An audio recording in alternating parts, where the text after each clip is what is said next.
Welcome back. Bruce Porter joins us now for this week's Dollars and Cents. It's been a while. Thanks for coming in. Good to see you. Good to be here.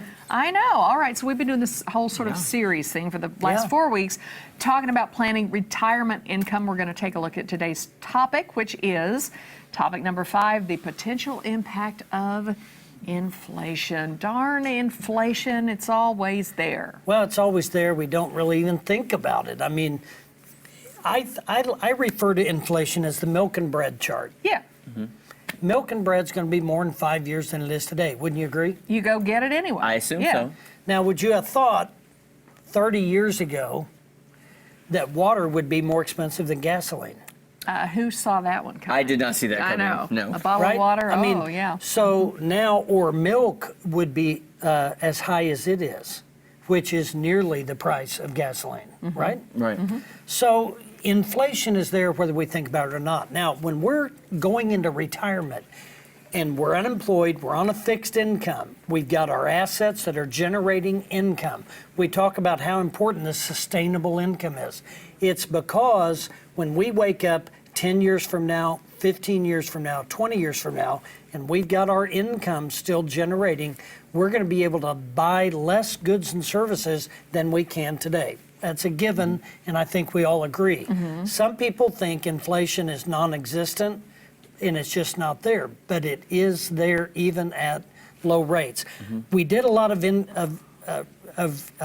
research on the different types of inflation for different segments of the population. Retirees have a tendency to have expenditures that are more exposed to higher inflation rates, whether that's health care, cost, co-pays, prescription drugs, things like that. And some of that's just surprising, frankly. Which is very surprising to me that cost of housing represents 40% of a retiree's expenditures. Yeah, I find that very interesting. And why is that? Well, and the only thing, and I did some research on that, the only thing I could figure out is that a lot of people downsize.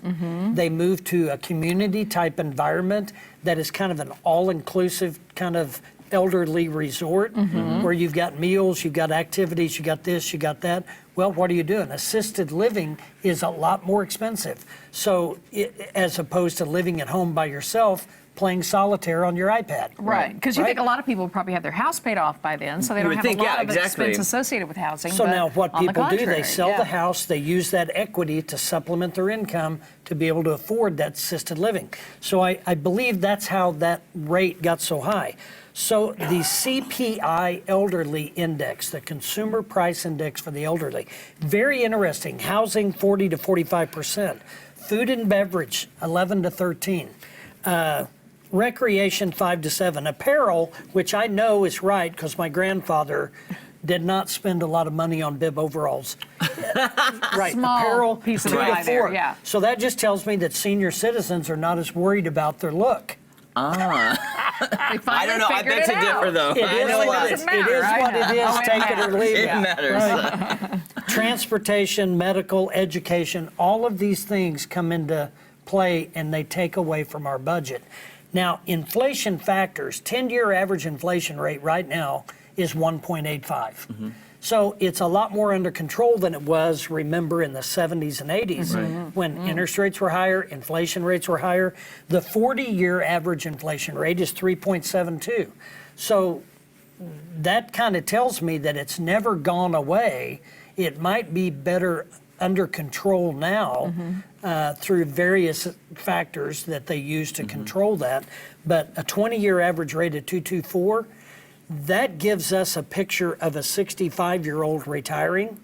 So if a $10 item today is going to cost 16 bucks at 2.24% inflation, that means long-term care today at an average of $60,000 per year at a very conservative rate of 2.24 is going to run $93,000 in 20 years. Yeah. So when we're 65 thinking, I'm not going to long-term care yet, I will down the road, just expect it to be about 30 to 40% higher than it is today. Yeah, bottom line, when you're retirement planning, don't just do the math, consider inflation.